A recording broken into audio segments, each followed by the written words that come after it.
বলছি লতা, আজকে দুপুরে খাবারে কি রান্না করবে বলো তো? কি আর রান্না করব বলো? ওই ডাল ভাত শাকসবজি। এর চেয়ে এই গরিবের সংসারে আর কি ভালো খাবার হতে পারে বলো? লতা, আমি বুঝতে পারছি তোমার মনের চাপা কষ্টের কথা। অনেকদিন ধরে কাজ না থাকাতে আমার হাত খালি।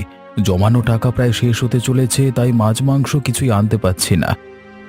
আসলে রোজ রোজ ওই একই ডাল ভাত আর সবজি খেতে খেতে আর ভালো লাগছে না, তাই ইচ্ছে করছিল একটু মাছ ভাত খাই। তুমি চিন্তা করো না লতা, ভাবছি কালকে কিছু বাড়ির চাল কুমড়ো কচু শাক বাগান থেকে তুলে বাজারে নিয়ে গিয়ে বেচে আসবো। সেখান থেকে কিছু টাকা পেলে তোমার জন্য না হয় মাছ নিয়ে আসবো। থাক থাক, তোমাকে আর এত কষ্ট করতে হবে না। যেমন আছে যেভাবে আছে সেইভাবেই চলুক। যখন তোমার কাজ হবে, হাতে দুটো পয়সা আসবে, তখন না হয় মাছ ভাত খাইও। না না লতা, আমারও তো ইচ্ছে হয় তোমাদের ভালো কিছু খাওয়াই। আমি খুব শীঘ্রই রোজগার করে অনেক টাকা কামাবো এবং তোমাদের মাছে ভাতে রাখবো। তোমার আশা পূর্ণ করেন।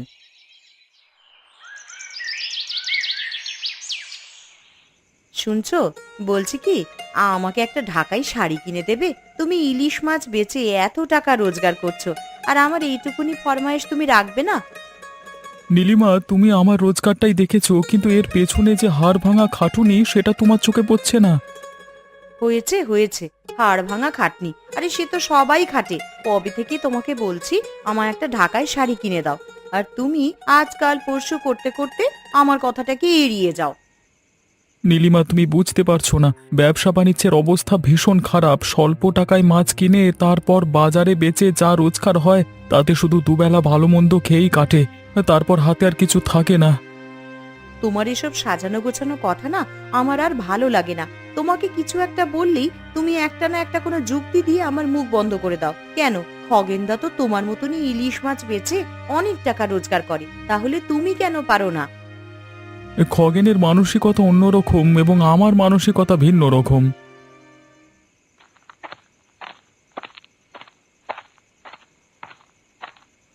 অবিনাশবাবু বাড়িতে আছেন? আমি খগেন। ও খগেন, আরে এসো এসো। বলো, কিছু বলতে এসেছো? না না, ওই আর কি, আপনাকে আজকের দিনে বকশিস দিতে এসেছি। ও আচ্ছা আচ্ছা, বাবা বাবা, বেশ। এই নিন। আচ্ছা বলো, তোমার পচা ইলিশ বেচা কেনা কেমন চলছে? আপনার সহযোগিতায় সব ঠিকঠাক আছে। যতদিন আপনার হাত আমার মাথার উপরে থাকবে ততদিন আমার বিক্রি বাটা ভালোই থাকবে। খগেন বলো, আর কি কি দু নম্বরই ব্যবসা তুমি করছো বলো? আমার জানা দরকার, কারণ কোনো কোথাও সমস্যা হলে আমার কাছেই তো সাহায্য চাইতে আসবে। ওই আর কি, পচা ইলিশ মাছ বেচা। সিলভার কাপ মাছকে ইলিশ মাছ, তেলাপিয়াকে কই মাছ, আর কানডুলি মাছকে চিতল মাছ বলে বিক্রি করা। ওরে বাবা, তুমি তো দেখছি পুরো মাছের বাজারটাই দু নম্বরই করে দিতে চাইছো। হ্যাঁ, আরে অবিনাশবাবু, দিনকালের অবস্থা তো জানেনই। এই দুনিয়াতে সৎ মানুষ হয়ে থাকলে পেটে ভাত জোটাতে কষ্ট। একটু আধটু দু নম্বরই না করলে কি আর হয় বলুন? বাহ, আরে হবেই তো। আরে তুমি তো জানো, দু নম্বরই ব্যবসায় এখন মানুষের পেশা। অবিনাশবাবু, আপনার কৃপায় একটু আধটু করে খাচ্ছি আর কি বলুন। সবই আপনার দয়া। খগেন, তুমি যদি এভাবে আমাকে খুশি করতে থাকো, আমার হাত তোমার মাথার উপর সব সময় থাকবে, তুমি চিন্তা করো না।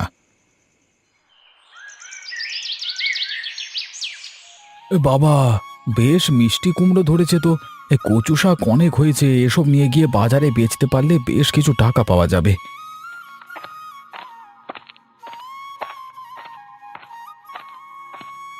এই যে শুনছো, কি করছো শুনি? ওরে বাবা, বেশ বেশ, কয়েকখানা মিষ্টি কুমড়ো হয়েছে তো। কচুর শাকগুলো বেশ ফটফটে হয়েছে। হ্যাঁ লতা, তাই তো বাগানে এলাম, কয়েকটা মিষ্টি কুমড়ো আর কিছু কচু শাক নিয়ে বাজারের দিকে যাই। এগুলো মানে বেচতে পারলে বেশ মানে ভালো রকমই আর কি। বেশ বেশ, সেটাই না হয় করো। বাজারে নিয়ে গিয়ে বেশি কিছু টাকা পেলে ছোট দেখে একখানা ইলিশ মাছ নিয়ে এসো, কেমন? আরো হ্যাঁ, কয়েকটা কচুর শাক রেখে দিও আমাদের খাওয়ার জন্য। ঠিক আছে লতা, একটা কচু শাক রেখে গেলাম।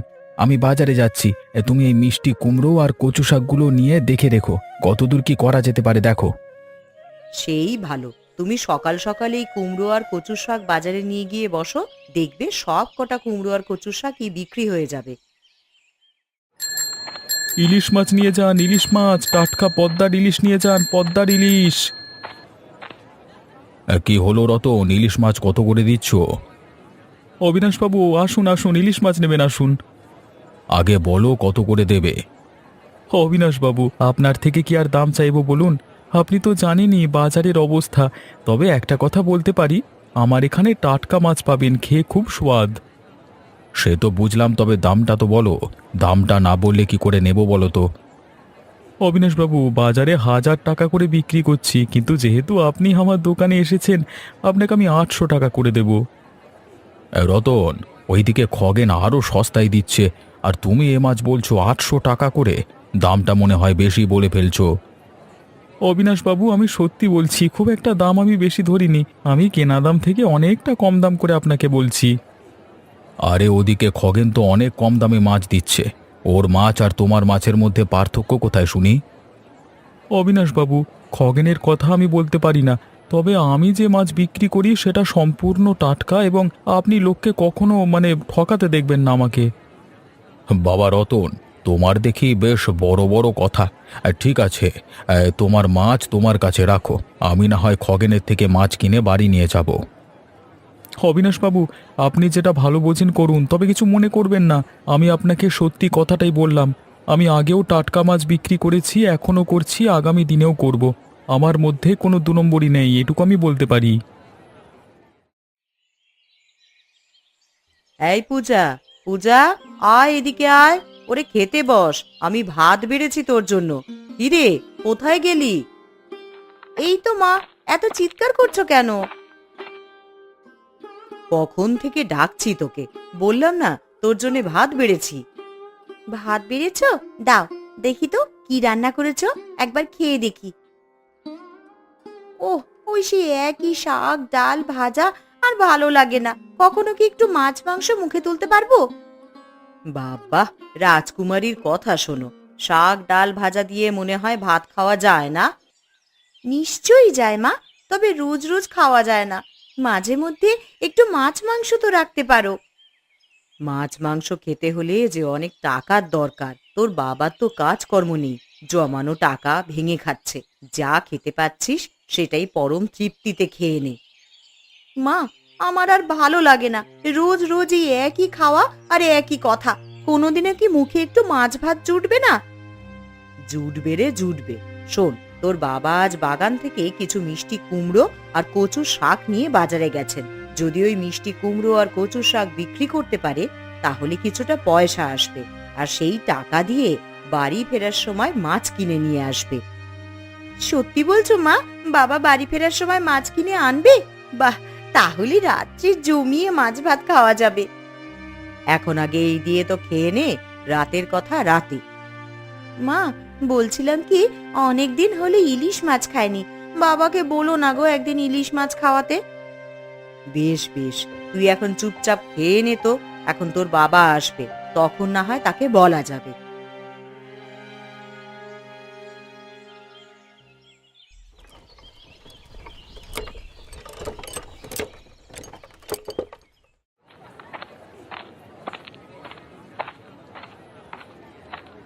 আসুন আসুন, আরে নানান রকমের মাছ আছে, পছন্দ মতো মাছ নিয়ে যান, একদম টাটকা মাছ টাটকা মাছ।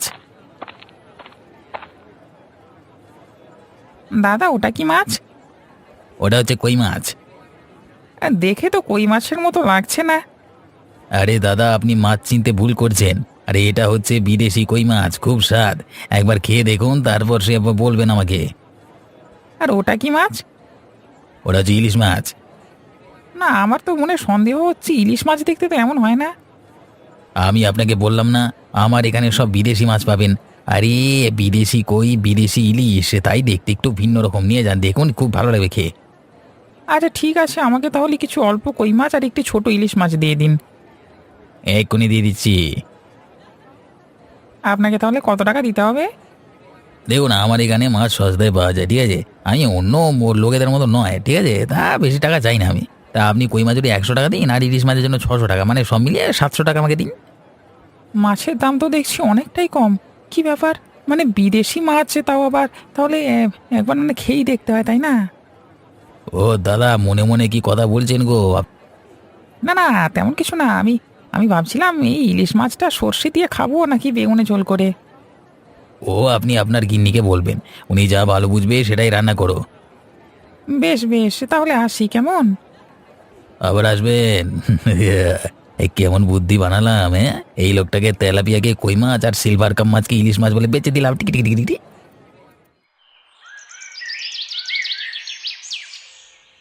এই নাও গো তোমার জল খাবার। আচ্ছা বলো তো, আজকে বাজারে ওই মিষ্টি কুমড়ো আর কচুর শাকগুলো বিক্রি করতে পারলে? হ্যাঁ লতা, আমি তোমাকে সেই কথাটাই বলতে যাচ্ছিলাম। আমার সবগুলো মিষ্টি কুমড়ো আর কচুর শাক বিক্রি হয়ে গেছে, আর এর বিনিময়ে আমি কিছু টাকাও পেয়েছি। বাহ, আমি শুনে বেশ খুশি হলাম। শোনো না, বলছি কি একটা কথা বলি? হ্যাঁ বলো না বাবা, কি বলতে চাইছো? এত আমতামতা করছো কেন? আজ দুপুরে পূজাকে যখন ভাত খেতে দিচ্ছিলাম তখন পূজা খেতে চাইছিল না। ও বলছিল রোজ রোজ এই শাক ডাল আর ভাজা খেতে ওর নাকি আর ভালো লাগে না। একদিনও কি একটু মাছ বা মাংস খাওয়াতে পারি না আমরা? আহারে, মেয়েটা আমার কতদিন ধরে কাজ বন্ধ হয়ে যাওয়াতে খুব কষ্টে দিন যাচ্ছে। জমানো টাকা প্রায় শেষ হতে বসেছে। এখন এই মুহূর্তে কোনো কাজ না করলে আগামী দিনে পেটে গামছা বাঁধতে হবে।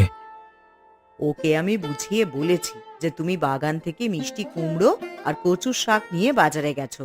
যদি সেই মিষ্টি কুমড়ো বিক্রি করতে পারো তাহলে হাতে কিছু টাকা আসবে, তখন না হয় মাছ বা মাংস আনা হবে। বেশ বেশ, আমি সেটাই ভাবছিলাম।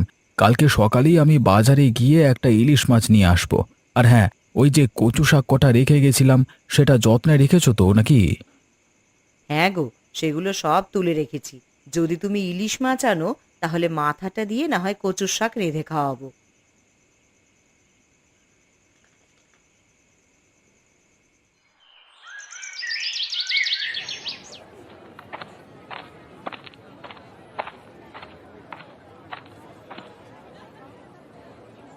ও খগেন কাকু, বলো না কি কি মাছ আছে তোমার কাছে? আরে ও পূজা, আজকে তুই এসেছিস বাজারে মাছ কিনতে? কেন, আমি মাছ বাজারে মাছ কিনতে আসতে পারি না? আমি যথেষ্ট বড় হয়েছি এখন। নিশ্চয়ই পারিস, নিশ্চয়ই পারিস। তুই তো দেখছি বেশ বড় হয়ে গেছিস। কি মাছ নিবি? কি মাছ আছে বলো? আরে কই মাছ আছে, পদ্মার ইলিশ মাছ আছে, চিতল মাছ আছে, কোনটা নিবি বল? তোমার মাছগুলো দেখে কেমন যেন লাগছে। ব্যাপারটা কি বলো তো? তুমি সত্যি সত্যি টাটকা মাছ বিক্রি করছো তো নাকি? ওরে পূজা, এখন কিন্তু তুই একটু বেশি বাড়াবাড়ি করছিস রে। না না খগেন কাকু, আমার মনে একটা ভাবনা আসলো, তাই আর কি জিজ্ঞেস করলাম তোমায়। তাহলে তুই বল, মাছ সত্যি সত্যি কিনতে এসেছিস নাকি? যদি মাছ নেবার থাকে তাহলে বল, আমাকে সময় নষ্ট করিস নি। ঠিক আছে খগেন কাকু, আমি আরো দু একটা দোকান দেখে নিই, তারপর না হয় তোমার দোকানে এসে মাছ কিনবো। আমি জানতাম তোর মতিগতি দেখে তুই মাছ কিনতে আসিস নি। আসলে তুই দেওয়ানিগিরি করতে এসেছিস।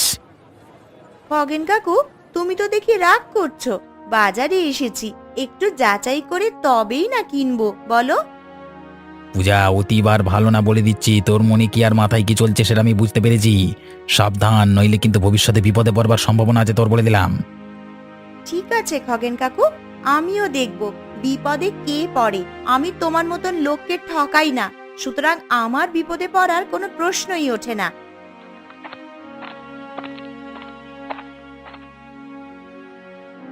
রতন কাকু, আমাকে একটা ভালো ইলিশ মাছ দাও না। এই তো এটা নে। আচ্ছা পূজা, ওই খগেনের সাথে তুই কি কথা বলছিলিস? আমি মাছ বাজারে ঢুকতেই খগেন কাকু আমাকে ডাকলো। আমার ওনার কথাবার্তার ভঙ্গি আর ওনার মাছগুলো দেখে খুব একটা সুবিধাজনক বলে মনে হলো না। আর এই কথাটাই স্পষ্টভাবে ওনাকে বলতে উনি আমার ওপরে রেগে গেলেন। ঠিক বলেছিস পূজা, আসলে ওই খগেন অবিনাশবাবুর সহযোগিতায় পচা মাছ বিক্রি করে। এর জন্য খগেন প্রতিদিন অবিনাশবাবুকে কিছু টাকা দেন। গ্রামের লোককে ঠকিয়ে মাছের ব্যবসা করে, যেমন তেলাপিয়াকে কই মাছ বলে, সিলভার কাপকে ইলিশ মাছ, আর ওই চিতল টিতল মাছ বলে কোনো একটা মাছকে চালিয়ে দেয়, আর গ্রামের লোকের কাছে তা বিক্রি করে। গ্রামের লোক তাই কেনে।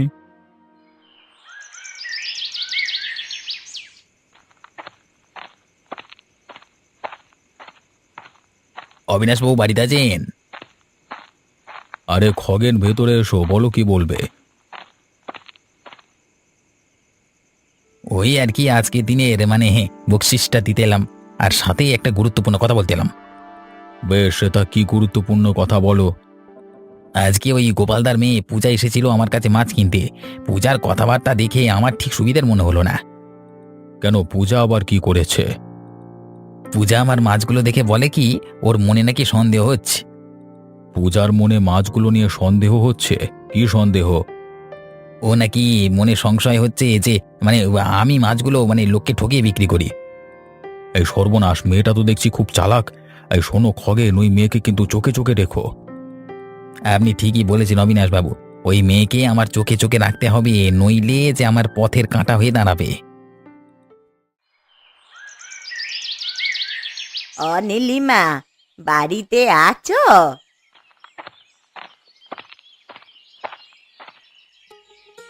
হ্যাঁ মাসিমা, আসুন না আসুন, বলুন আমি আপনাকে কি সাহায্য করতে পারি?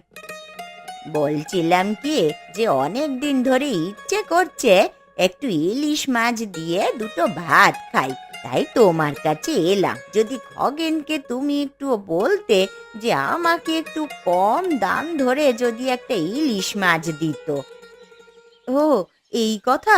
হ্যাঁ হ্যাঁ, নিশ্চয়ই নিশ্চয়ই। আপনি যখন বলছেন তখন নিশ্চয়ই আমি ওকে বলবো, যাতেও আপনার কাছ থেকে ইলিশ মাছের দাম কম নেয়। তোমার কাছে আমি খুব আশা করে এসেছিলাম, আমি জানতাম যে তুমি আমার কথা ফেলবে না। আপনি গ্রামের বয়োজ্যেষ্ঠ মানুষ, আপনার কথা কি আর ফেলতে পারি? বাহ, তোমার কথা শুনে মন আমার ভরে গেল। এবার না হয় আসি গো। যত ঢঙের কথা! ইলিশ মাছ খাবার দুদিন পরেই তো একেবারে টিকিট কাটবে, এখনো না ইলিশ মাছ খাওয়ার শখ হয়েছে, তাও আবার কম দামের ইলিশ মাছ। কথা শুনলে একেবারে গা জ্বলে যায়।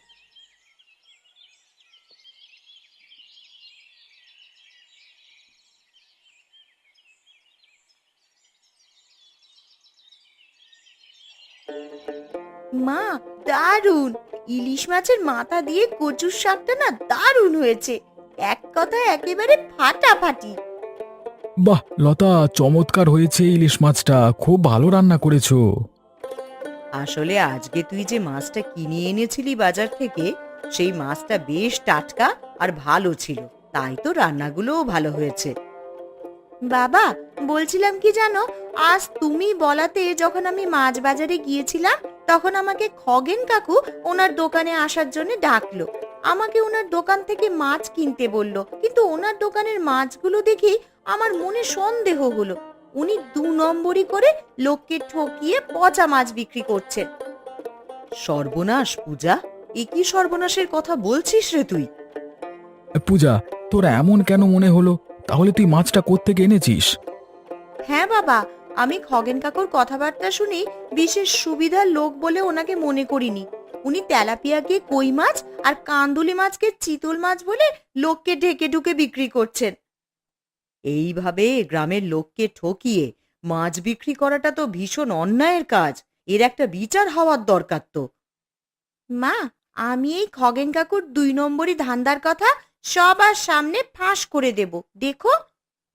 পূজা, তুই এসবে নাক গলাস না, তুই নিজের পড়াশোনা নিয়ে থাক। হ্যাঁ পূজা, তোর বাবা ঠিকই বলেছে, তুই এসব নিয়ে মাথা ঘামাস না। মা, খগেন কাকু দিনের পর দিন এইভাবে গ্রামের মানুষকে ঠকিয়ে রোজগার করে যাবে, আর আমি সেটা জেনে বুঝে সবকিছু সহ্য করব? এটা কিছুতেই হতে দেওয়া যায় না।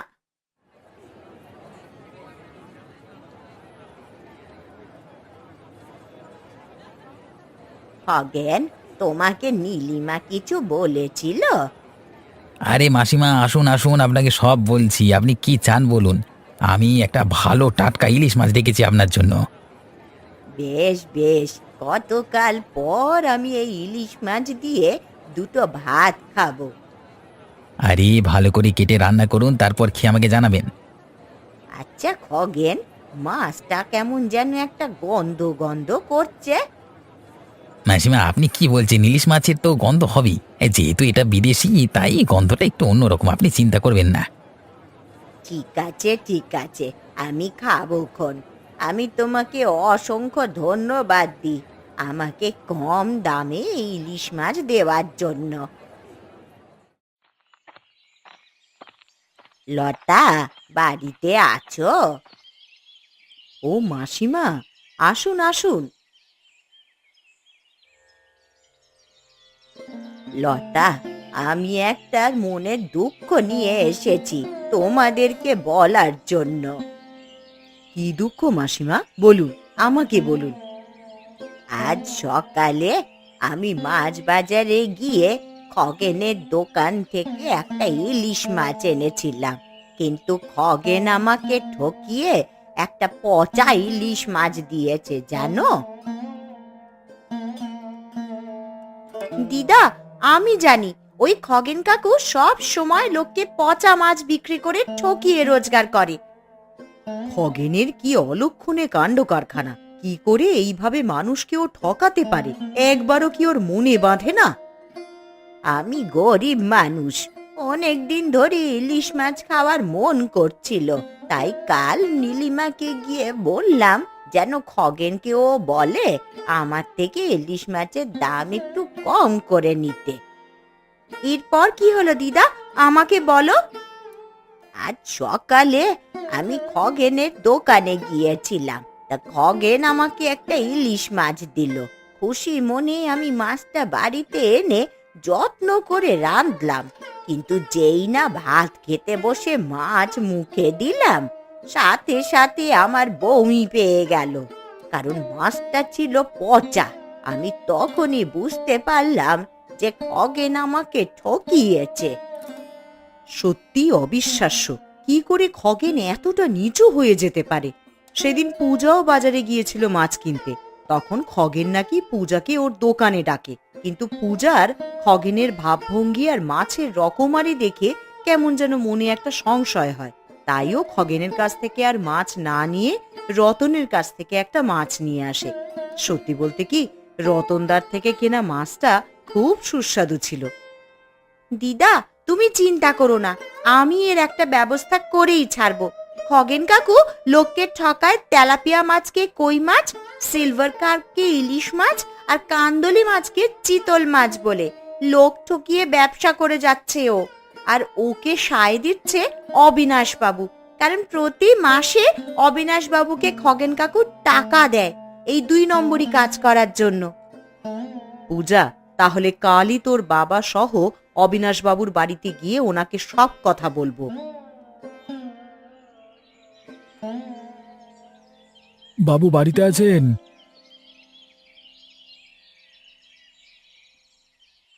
আরে গোপাল, মাসিমা, তা কি ব্যাপার, সকাল সকাল কি হয়েছে? কোনো বিপদ ঘটেছে নাকি? বিপদ ঘটেনি, আমাদের ভগবানের কৃপায় আমরা ভালোই আছি, তবে খুব শীঘ্রই আপনার বিপদ ঘটতে চলেছে। কি বলছো কি তোমরা? মানে তোমাদের এত বড় স্পর্ধা, আমার বাড়িতে এসে তুমি আমাকে ধমকাচ্ছ? অবিনাশ বাবু, আপনি যা কাণ্ডকীর্তি করছেন সেটা দেখে শুনে চুপ করে থাকার তো কথা নয়। আপনি ওই খগেনকে সায় দিয়ে তার থেকে টাকা নিয়ে ওকে 2 নম্বরি করবার আশকারা দিচ্ছেন। আপনার আশকারাতেই খগেন কাকুর এতটা স্পর্ধা হয়েছে যে উনি পচা মাছ বিক্রি করে গ্রামের লোককে ঠকিয়ে ব্যবসা করছেন। খগেন আমাকেও ঠকিয়েছে, গ্রামের অন্যান্য মানুষদেরই মতন। এর একটা বিচার কিন্তু আপনাকে করতেই হবে অবিনাশ বাবু, না হলে আমরা সকলে মিলে আপনার আর ওই খগেনের সমস্ত কর্মকাণ্ডের কথা গ্রামের সব লোকেদেরকে জানিয়ে দেব। না না, এমন কাণ্ড করবেন না আপনারা। আমি লজ্জিত, আমি দুঃখিত আমার কার্যকলাপের জন্য। আমাকে একটা সুযোগ দিন, আমি খগেনকে বলবো ও যেন 2 নম্বরই মানে কারবার, একেবারে লোক ঠকানো কারবার বন্ধ করে দেয়। আপনাদের কাছে আমি অনুরোধ করছি, আপনারা গ্রামের কাউকে কিছু বলবেন না। মানে আমি বারবার আপনাদের কাছে অনুরোধ করছি, মানে হাত জোর করে ক্ষমা চাইছি, এবারের মতো ছেড়ে দিন। কথাটা মনে থাকে যেন বাবু।